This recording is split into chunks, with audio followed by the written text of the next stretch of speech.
እውነት ነው። ወደ ዛሬው እሺ አመሰግናለሁ። የዛሬው ጉዳይ ባለፈው ሳምንት ካነሳሁት ጋር የሚገናኝ ነው።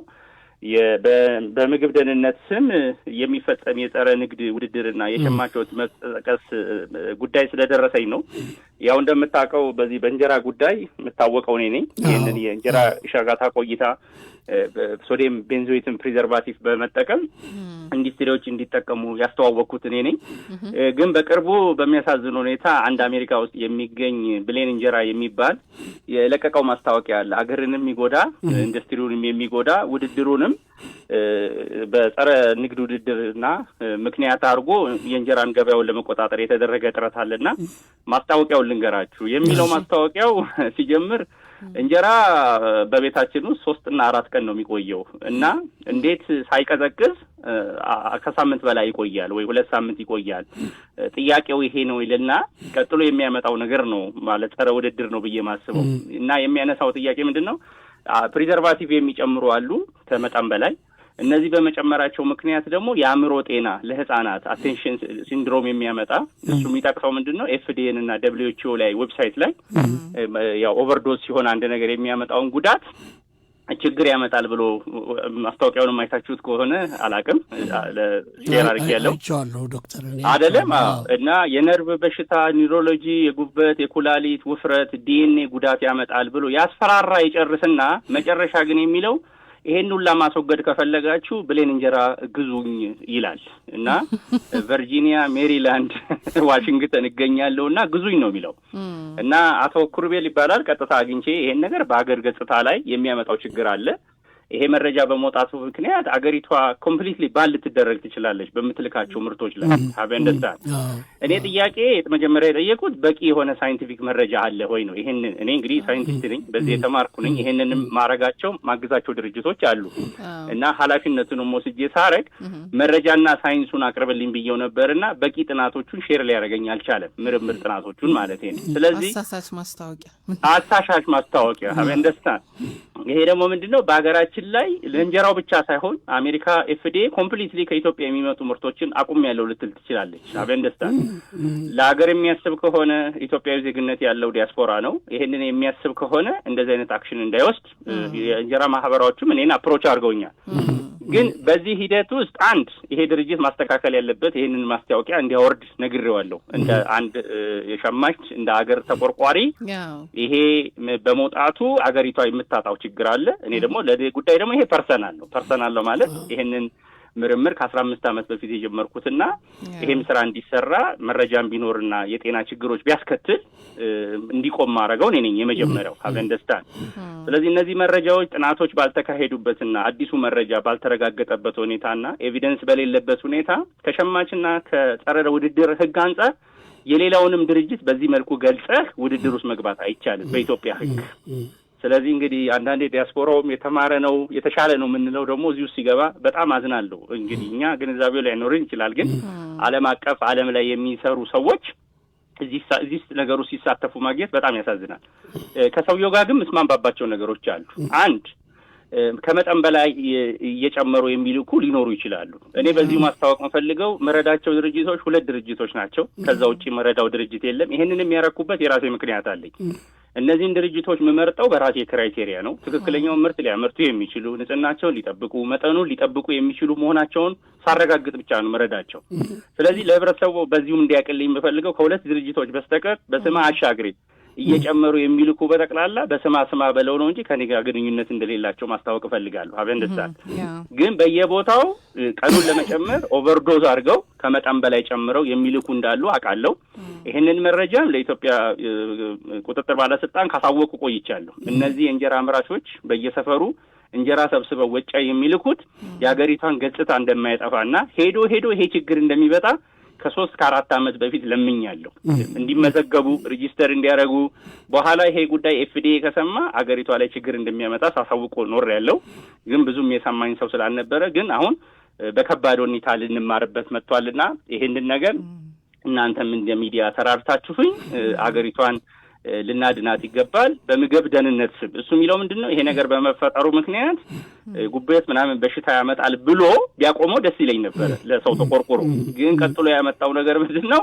የራሱ እንጀራ ፋብሪካ ደግሞ የኔ ቀዝቃዛ ነው ፕሪዘርቫቲቭ አልጠቀምም መብቱ ነው። ፕሪዘርቫቲቭ ሳይጠቀም ልኮ ህብረተሰቡ የራሱን ምርጫ ማድረግ ሊገባው ይችላል። እኔ ግን ትንሽ ኢሪቴት ያደረገኝ ምንድነው ብልጠቱ ማስታወቂያውን ብታዩት በኢትዮጵያ የብሮድካስቲንግ ህግ ራሱ አድቨርታይዚንግ ህግ አንድን አካል ነክተህ ማስታወቂያ መስራት አይቻልም በኢትዮጵያ ህግ አይደለ? ስለዚህ ይሄን ጉዳይ እናንተም ሐሳብ ካላችሁ ግን በጣም አዝኛለሁ በጉዳዩ። ሰዎች ይሄን ያለ ርቀት ሄደው ማርኬቱን ለመቆጣጠር ለአንተ አዛኝ መስለው ማለት ነው ይሄን ማድረግላችሁ ጤነኛ የሆነ ነገር። እኔ ይሄ ፕሪዘርቫቲቭ በአሜሪካ ውስጥ እስከዛሬ ባለኝ መረጃ እንደተፈቀደ ነው 150 ዓመት አልፎታል። ስለዚህ ያመጣው ችግርም ካለ ምርምር እናርግና እንቀይራለን ነው። ከዛ ውጪ ግን ህገወጥ እየሰሩ ያሉትንም ቢሆን መስተካከል እንዳለባቸው በሁለተኛው ወገን ደግሞ ማስረዳት ፈልጋለሁ። ብዙ የኢትዮጵያ እንጀራ አምራች ማህበራትም አሉ ምንም አይነት ሙያዊ አስተዋጽኦ ሳላረግላቸው ወይም ሳልከታተላቸው በስማ በለው ልከው የሚልኩ አሉ። ለነሱ ለማህበሩ ፕሬዝዳንት ራሱ የነገርኳት አቶ ራሄል ወይዘሮ ራሄል ትባላለች። በማህበራችሁ በኩል ያሉትን የእንጀራ ላኪዎች በተክላላ በሙያ ቁጥጥር ተደርጎባቸው የሀገሪቷን ገጽታ እንዳይጎዳ ጥረት አድርጉ ብዬ ከለመንኩኝ 2 ዓመት አልፎኛል። ብዙዎቹ ግን የምታውቃቸው ቢዝነስ አስይዟል ነው እና በየፈለጉት እየቀጠሉ ነው። ስለዚህ እንደ ሀገር ግን ኮሌክቲቭሊ ያመጣብን ችግር ስላለ በጣም አዝኛለሁ በዚህ ጉዳይ ለማለት ነው። ትልቅ ነጥብ ላይ ያነሳው ዶክተር እነዚህን የማህበሩን አመራሮችም አንድ ቀን ስቱዲዮ አንተም ባለበት ስቱዲዮ ጋብዘን የምናናገራቸው ይሆናል። የሚያሳዝነው ነገር ዶክተር ሌላ ሀገር እኮ የምግብ እና ከመድኃኒት ጋር የተያያዙ ከጤና ጋር የተያያዙ ማስታወቂያዎች ከመለቀቃቸው በፊት የሀገሪቱ የምግብና የመድኃኒት ባለስልጣን ፍቃድ ይሰጣል። ልክ ነው። እሱ ሳይፈቅድ ምንም አይነት ማስታወቂያ አይለቀቅም። እነዚህ የተለያዩ አሁን የኃይል ሰጪ መጠጦች፣ ምግቦች ከተለያዩ ሰብሎች የሚሰሩ ከአኩሪ አተር የሚሰራ ወተት፣ ሌሎች ወደ ማስታወቂያ ሲመጡ የዛ የሀገሩ የምግብና የመድኃኒት ባለስልጣን ፈቅዶ ይሁንታውን ሰጥቶ ነው። እኛ ሀገር ግን ይሄ ባለስልጣን እንደዚህ አይነት ማስታወቂያዎችን ሲከታተል ሲያስቆም አናይም። ይሄም ስልጣን የተሰጠው አይመስልም። የብሮድካስት ህጉ ላይ ያለውን ስልጣንም እንደው ይሄን የማስታወቂያ ገቢን ከማሳደድ ባሻገር ለሸማቹ ለማህበረሰቡ ለሀገር ገጽታ ምን ጉዳት ያመጣል የሚለው ነገር እየታየ አይደለም እና የፌዴራል የምግብና መድኃኒት ባለስልጣን ማስታወቂያዎችን በተለይ ከምግብ ከመድኃኒት ጋር የተያያዙ ማስታወቂያዎችን ቀድሞ የማየት ምንም የተባለው ንጥረ ነገር የተባለው ሚኔራል መኖሩን አሉታዊ የጤና ጉዳት የሌለው መሆኑን አረጋግጠው ሰርቲፋይ አድርገው ነው ማስታወቂያው መሄድ ያለበትና እኔ ብለው ዶክተር እነዚህ አንተ ጋር የሚሰሩትን ብንገልጻቸው እንትን አለው ምን ጉዳት አለው? አረ ምንም ችግር የለውም። አንዱም ለሌሎቹ ምሳሌ እየሰጠው ያለሁት ምንድነው እነዚህ እንጀራ አንዱ የምታውቁት ነው ማማ እንጀራ ከረንትሊ በጣም ታዋቂ እንጀራ ነበረ። ብዙዎቻችሁ የምታውቁት ይመስለኛል። ባለው በአገሪቷ ኢኮኖሚ የተለያዩ የፖለቲካ ለውጦች ምክንያት ኤግዚስት አድርጎ እየሰራ አይደለም ከረንትሊ። ስለዚህ ማማ እንጀራ በጣም ታዋቂ የሆነ እንጀራ የሚሰራ ነበርና የሺ እንጀራ ደግሞ የሚባል ዱባይ ውስጥ የማግዛቸው ከሁለቱ ካምፓኒዎች ውጪ ከሌሎች ካምፓኒዎች ጋር ግንኙነት የለኝምና ጥሩ ጥያቄ ነው የጠየቀኝ። ሌሎችም የሚጠይቁኝ ምንድነው አትሊስት በምን እናረጋግጥ በአንተ ሙያዊ ድጋፍ ተሰርቶላቸው ጤንነቱን የጠበቀ መሆኑን እንድናረጋግጥ ስማቸውን ያው ማስታወቂያ እንዳይሆንብኝ ብዬ ነው ቅድም የዘለልኩት እንጂ አሁን ግን እንዳልከው በዚህ ተጽዕኖ ማምጣት አለብንና ሌሎችም ማህበር ውስጥም ያሉት እየመከርኩ ያለሁት በማለሙያ ይሰራል ካላላችሁ ይሄን ችግር አትወጣቱም ከገበያ ልትወጡ ትችላላችሁ ብያቸዋለሁ። አንደርስታንድ እና እነዚህ አምራቾችም ማይንድ ሴታቸውን ሊቀይሩ ይገባል። ቀድሜ ነው የመከርኳቸው። ቀድሜ ስለ ኢትዮጵያ ኢኮኖሚክ ሪፎርም እያካሄደ ስለሆነ እንደ ድሮ በየሰፈሩ እያረጋችሁ መሸጥ ይቀራል ብያቸዋለሁ። ለዚህ ተዘጋጁ፣ በሙያ ተከተሉ፣ ትክክለኛ የአመራረት ሂደት ተጠቀሙ ብያቸው ነበሩ። ብዙዎቹ ግን ሙያ ላይ ትኩረት አድርገው ሪሶርሱንም ማረጋ አይፈልጉምና በተለመደው እየተወሻሸቁ ስራ መስራት ነው የሚፈልጉትና አሁን የመጣው ነገር የነሱም ድክመት ነው። አንደርስታንድ የአምራቾቹ የራሳቸው ችግር አለባቸው። አንደርስታንድ ደብቀው ምርታቸውን በትክክል ሳያመርቱ መላካቸው አገር ገጽታ ላይ ያመጣው ችግር አለ። ሁለተኛ ተቆጣጣሪው አካል ባለፈውም እንዳልኩ እንጀራ አምራቾችን አይመዘግባቸውም። ኤክስፖርተር ብሎ ግን ሰርቲፊኬት ይሸልማቸዋል።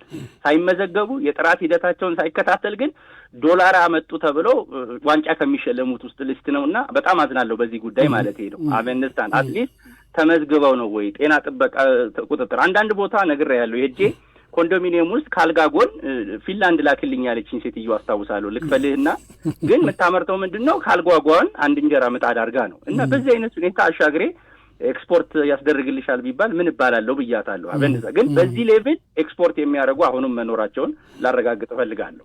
ከዚህ ጋር ያይዜ የኢትዮጵያ አየር መንገድ ካርጎ በዚህ ላይም ጥንቃቄ ሊያደርግ ያስፈልጋል። እንደዚህ አይነት ምርቶች በብዛት ከሻንጣ ጋር ተያይዘው ነው የሚሄዱት፣ በራሱ በምግብ ሰንሰለት ውስጥ አይደለም የሚሄዱት። ስለዚህ አየር መንገዱም ህግ አውጥቶ የሀገር ገጽታን የሚያጠፋ ስለሆነ ከአሁን በኋላ እንጀራ በትክክለኛ በማቀዝቀዣ ሰንሰለት ውስጥ አልፈው በካርጎ በትክክለኛው መንገድ እንጂ ከመንገደኛ ሻንጣ ጋር ተጭነው መሄድ እንደሌለባቸው 3 ካርቶን 5 ካርቶን እየተባለ ነው የሚላከውና የምግብ ስርዓታችን በጠቅላላ ማስተካከል አለብን። ግን እኔ በጣም መፈራው ኤፍዲኤ የአሜሪካው ይሄን ጉዳይ ሰምቶ ካወቀ የኢትዮጵያ እንጀራ ብቻ ሳይሆን ሌሎች ምርቶችን በስማ በለው ተከልክለው ደግሞ የዶላርና የከረንሲ ችግራችንን እንዳናመጣ ነው። ከዚህ ጋር ግን ሰውየው ያቀረበው ሳይንሳዊ ጥናት ኢንቨስቲጌት የማደርገው ነው። በቂ መረጃዎች ካሉ ግን ይሄ ፕሬዘርቫቲቭ ችግር አለው ተብሎ አዲስ መረጃ ከመጣ በቂው ማስታወቂያና ሰዎች ስራውን እንዲያቆሙ እንዲያረጉ መግለጫ እንደምሰጥ በዚህ ማያያዝና ቃል እገባለሁ ማለት ነው። እኔ ሳይንቲፊክ ፐርሰን ስለሆንኩኝ አዲስ መረጃ ከመጡ ድሮ እንቀበላቸው የነበረ መቅረት ካለባቸው የቀሩ ብዙ ነገሮች አሉና ሳይንስ በመጣ ቁጥር መረጃዎቹን ቀይረን የምንቀጥል መሆኑን በዚህ ማስታወቅ እፈልጋለሁ። ዶክተር እንደው ለአድማጮቻችን ግልጽ እንዲሆን እንግዲህ እንጀራ ይጋገርና በ3 ቀን በ4 ቀን ውስጥ ይሻግታል እና ከዛ በኋላ እኛ የተለመደው ነገር ምንድነው በቤተሰብ የምናየው ነገር ያን እንጀራ አሙቆ እንደገና መጠቀም ካልሆነ ደግሞ እንደ ድርቆሽ አድርጎ መጠቀም ነው። አንተ ግን ይዘው የመጣህ እንጀራ እስከ 10 ቀን ድረስ የሚቆይበትን መንገድ ነው፣ ሳይንሳዊ ግኝት ነው ይዘህ የመጣኸውና እንደው ለአድማጮች ስናወራ እንደው አሁን ድንገት ለሚያዳምጡን እንጀራ ላይ ምን ተሰርቶ ነው የሚል ነገር እንዳይነሳ ግልጽ ብታደርግላቸው አድማጮች። ስለዚህ በዓለም ላይ ዓለም አቀፍ የተፈቀዱ ፕሪዘርቫቲቮች አሉ፣ የምግብ ማቆያ በዓለም የተፈቀዱ ማለት በመጠናቸው ተፈቅደው አሁን ለምሳሌ እኔ የምጠቀምበት ሶዲየም ቤንዞይት በአሜሪካ ኤፍዲኤ ከተፈቀደ 150 ዓመት ሞልቶታል። ጤንነቱ ተረጋግጦ ችግር እንደሌለው ማለት ነው። ባይዘው ይሄ ፕሪዘርቫቲቭ ለስላሳ መጠጦች ውስጥ በየቀኑ ትጠጡታላችሁ። ሶዲየም ቤንዞይት ጁስ ውስጥ ትጠጡታላችሁ። መድኃኒቶቻችን በጠቅላላ መድኃኒቶች ቶሎ እንዳይበላሹ ሶዲየም ቤንዞይትን ይጠቀማሉ። አቨንደስታ ስለዚህ ቺፕስ ሙሉ ኤኒ ፕሮዳክት ገበያ ላይ ያሉትን በጠቅላላ ሌብሉን ይዩትና ቁጥር አለው ራሱ የፕሪዘርቬቲቭ ቁጥሩ ኢሲ ነምበር ኖሮት በህግ የተፈቀደ መጠን ማለት ነው። ባይ ዘ ወይ ፕሪዘርቫቲቭ ስል ለእንጀራ ስንወስድ ሴንሲቲቭ እንሆናለን እንጂ በባህላዊ መንገድ ለምሳሌ ቋንጣ ስንሰራ ጨው ስንጨምር ጨው ኬሚካል ነው። አቨንደስታን ጨው ስንጨምርበት አንጨነቅበትም። አቨንደስታን ያው የለመድ ነው ስለሆነ ማለት ነውና ልክ እንደ ጨው ብላችሁ አስቡ ማለት ነው። ሶዲየም ቤንዞይትን ግን ይሄ ግን ሊሰራ የሚችለው እንደ እንጀራ ያሉ ፕሮዳክቶች ላይ ነው እንጂ ሁሉ ላይ ሊጨመር የሚችል ነገር አይደለም። የራሱ ሳይንስ አለው። አቨንደስታን እንጀራ የሆነበት ምክንያት የራሱ የቁምጣጤ ሁኔታ ስላለው ይሄ ፕሪዘርቫቲቭ የሚሰራው ቁምጣጤ ላላቸው ምርቶች ብቻ ነው።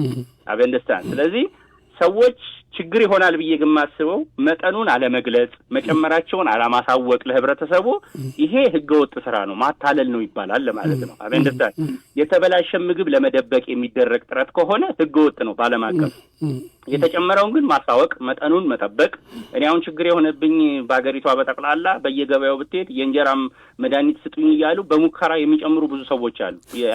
ያለሰንሳዊ ድጋፍና አንዳንዴ ምርምሩ የሚቆጨኝ ማለት ነው። የሚቆጨኝ ለመልካም ያልኩት ነገር ላልተገባ ነገር መሆኑ የሚጠቀሙበት ሰው ሳይ አዝናለሁ ማለት ነው። አቨንደስታን ፕሮፐርሊ ከተጠቀምነው መጠኑን ከተጠቀምን ምንም የሚያመጣው ችግር የለም። አሁንም አረጋግጣለሁ።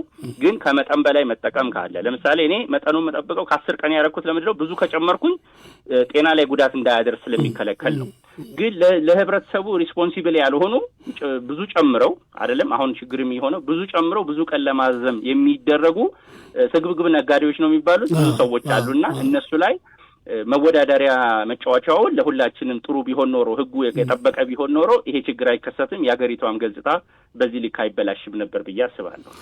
ዶክተር እንደው ምናልባት እንግዲህ አስበው ሊሆን ይችላል፣ ግን ይህን ግኝትህን እንደው በኢንዱስትሪ መልክ ማውጣት ለምን አልተቻለም? ለአንድ ለሁለት ሰው ብቻ ሳይሆን እንደ ሀገር ሌሎችም እንዲጠቀሙበት በቤተሰብ ደረጃም እኮ አሁን ትልቅ ችግር አለ። እንጀራ በጣም በተለይ ሙቀት በሚሆን ጊዜ ወዲያው ነው የሚሻግተው እንጀራና እንደገና ላልተጋባ ነገርም ይዳርጋል። አሁን አንዳንድ እንጀራ የሚሸጡ ደረቅ እንጀራ የሚሸጡ ያን የሻገተውን እንጀራ እንደገና ወቅተው አቡክተው እንጀራ አድርገው እንደገና ሲጋግሩት ፖሊስ ይዞ በተደጋጋሚ በቴሌቪዥን ተመልክተናልና ያንተን ግኝት በኢንዱስትሪ ሌቭል ያታወስከኝ ነገር አለ። ይህንን ፕሬዘንቴሽን 15 ዓመት በፊት እንጀራ 10 ቀን ያቆያል ስላት አንድ ሴትዮ ለእኔ ስጠኝና እኮ እኔ በቃ ሰራተኛዬን አባረራለሁ እንጀራ አይደል እንዴ ደከመኝ ይህን ባገኝ እኮ አንዴ ጋግሬ ቤቴ እርዳታም አያስፈልገኝም ብላለች። ግን ይህንን በየቤቱ የማልመክርበት የራሴ ምክንያት አለኝ። አበንደስታን ቅድም ያልኩ ካለው ጥንቃቄ አንጻር ነው። አበንደስታን እና ማማም ሌሎች እንጀራ የጠቀስኩልህ አትሊስት መጠናቸው በኢንዱስትሪ በትልቅ ደረጃ የሆኑት ላይ ካልሆነ በስተቀር በየቤቱ ስታረገው ሰዎች ኃላፊነት ወስደው መጠኑን ጠብቀው ይጠቀማሉ ወይ? አጠቃቀሙ ደግሞ የራሱ ፕሮሲጀር አለው። አበንደስታን ልታረግበት መቼ ነው የምትጨምረው? ካለቀ በኋላ ምንድነው የምታረገው? መጠን እንዳያልፍ ምን ታረጋለህ?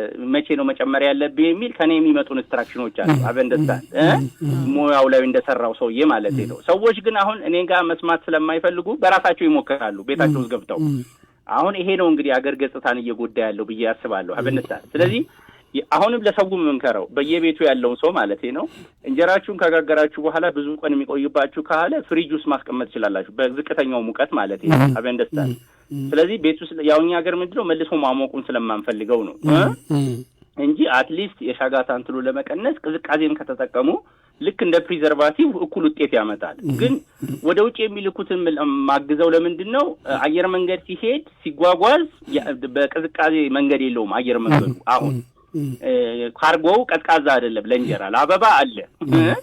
ለእንጀራ ግን ካርጎ ሺፒንግ አየር መንገዱ እየሰጠ አይደለም አገልግሎት። አበንደስታን ስለዚህ እሱን ለመከላከል የመጣ ፕሪዘርቫቲቭ ስለሆነ የኢትዮጵያ አየር መንገድ ግን የማቀዝቀዣ ካርጎ ቢያመጣ ወይም ቤታቸው ውስጥ ደግሞ ቤታቸው ውስጥ ማቀዝቀዣ በትንሽ ሁኔታ መልሰው የሞቀ ምግብ ካልጠሉ ማለት ነው ቶሎ መጋገር ከፈለጉ ከዚህ ፕሪዘርቫቲቭ ይልቅ ማቀዝቀዣውን ቢጠቀሙ ብዬ እመክራለሁ። አጠቃቀሙ በየቤቱ የሚያመጣው ችግር ስላለ ብዬ ነው። ሌላ አንድ ሁለት አጀንዳዎችን ነበር የያዝነው ዛሬ። ልክ ነው። ይሄንኑ ስላረዘምኩባችሁ ማስተላለፍ እንችላለን ብዬ ነውና ካልሆነ መቀጠል እችላለሁ። አጠር አድርገህ እሺ ከዚሁ ጋር የሚያያዝ ነው ባይ ዘ ዌይ ከዚሁ ጋር ነው የሚያያዘው። አሁን ይሄንን ግን ፕሪዘርቫቲቭ በቀደምም ሪፖርተር ላይ የወጣ ጽሁፍ አለ እኔ የነበርኩበት አንተም አለህበት ጽሁፉ ላይ የማያዳግም እርምጃ የሚያስፈልገው ምግብን ከባዕድ ነገሮች የመቀላቀል ወንጀል ይላል። እዚህ ላይ መነሻ ማድረግ የፈለግነው በዚህ ጉዳይ ላይ አሁንም የእንጀራ በፕሪዘርቫቲቭ ለሰዎች መጨመሩ ካልተገለጸ ባዕድ ነገር እንደመቀላቀል ሊባል ይችላል። አበንደስታን የእንጀራ ፕሪዘርቫቲቭ ነው ጨምረህ ለሰው አለመንገር ገብቶሃል። መጨመርህን መጠኑን አለመግለጽ በህግ ያስጠይቃል። በዛ በተጨማሪ የተጠቀምከው ጥሬ ዕቃ ማለት ነው ለምሳሌ ሳጋቱራን ጨምረህ 100% ጤፍ ነው ብለው የሚሸጡ ሰዎች አሉ።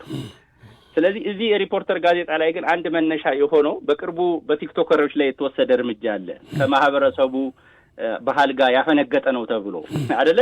ስለዚህ እዚህ ጋር የጠየቅነው ምንድነው ልክ በዚህ ደረጃ እንኳን እንደው ምግባችንን የሚቀላቅሉ ሰዎች በቲክቶከር ደረጃ እንኳን ቢቀጡልን የሚል ጥያቄ ነው የጠየቁት። አበንደስታን ከዚህ በላይ ከባህል ያፈነገጠ ነገር ምንድነው? ለዛውም ልብስ ባህልን ሊጎዳ ይችላል። ተገቢ እርምጃ ነው። መንግስት የወሰደውን እርምጃ በጣም ማደንቀው ነው። እንደ ቤተሰብ 3 ልጆች አሉኝ፣ 2 ሴትና 1 ወንድ አሉኝና አሪያው ሆነው ማደግ እንደሚፈልጉ ቤተሰብ ልጆቼን መንግስት የወሰደውን እርምጃ በጣም ያደነቅኩት በህይወት የተደሰትኩበት ነው። እንደ ባህል ማለቴ ነው። በየቲክቶኩ የምንሰማቸው ብልግናዎች በስተዋል እና መንግስት ይሄንን ለማስተካከል የወሰደበት እርምጃ እኔ መቀጠልም አለበት ነው ምለውና ትልቅ እኔ እንደውም መንግስትን ወይም ብልጽግናን ምርጫ ሊያሰጡት ከሚችሉት ነገሮች እንደዚህ አይነት እርምጃዎች ናቸው ብዬ ነው የማስበው። ቀላል ይመስላሉ ግን በቤተሰብ ደረጃ ትልቅ አስተዋጽኦ ያመጣሉ። ስለዚህ ከዚህ ጋር የይዤ ግን የህግ የፍትህ አካላቶቻችን ፖሊሶችንም ጨምሮ በዚህ ሙያ ላይ የተማሩ አይደሉም። ፉድ ፎረንዚክስ ይባላል። የምግብን መቀላቀል ሂደት የሚለይ አቃቢ ህጉም ፍርድ ቤቱም ዳኛውም ፖሊሱም ስለ ምግብ መቀላቀል የሚያመጣውን የጤንነት ጉዳትና ችግር በእያንዳንዳችን ላይ የሚያመጣውን የኩላሊት ፌል ማድረግ፣ የነርቭ በሽታ፣ የስትሮክ አይደለም የተለያየ ጉበት መውደቆች በጠቅላላ ሰዎች ለገንዘብ ብለው እየጨመሩ እያበሉን ያሉት ነገር ነውና እዚህ ላይ ማጠቃለል የፈለግነው በዚህ በሪፖርተር ገለጻው ላይ ማንበብ ትችላላችሁ ጥቅሉን። ግን ይሄ ከህብረተሰባችን ሃይማኖትና ባህል ጋር የማይሄድ አበንደስታ ህብረተሰብን እየጨረሰ ያለ ነገር ነውና በህግ አካላቱ ከኛ ከምግብ ባለሙያዎች ከናንተ ከሚዲያዎች ጋር በመሆን እንደዚህ አይነት እርምጃ የሚጨምሩ ሰዎች ላይ ፈቅደው ወደው ያረጉት ነገር ነው አይደል ለገንዘብ ብለው። ስለዚህ ተቀጥተዋል እስር ቤት ገብተዋል የሚል በመስማት ሰዎች ይሄንን ድርጊት አሳፋሪ መሆኑን እንደነገርኳችሁ ቻይና የህፃናት ወተት ላይ ሜላሚን ጨምራ ኪድኒያቸው ልጆች ፌል አድርገው ሁሉንም አስራ አስካጆቹን በሞት ነው የቀጣቻቸው አበንደስታ።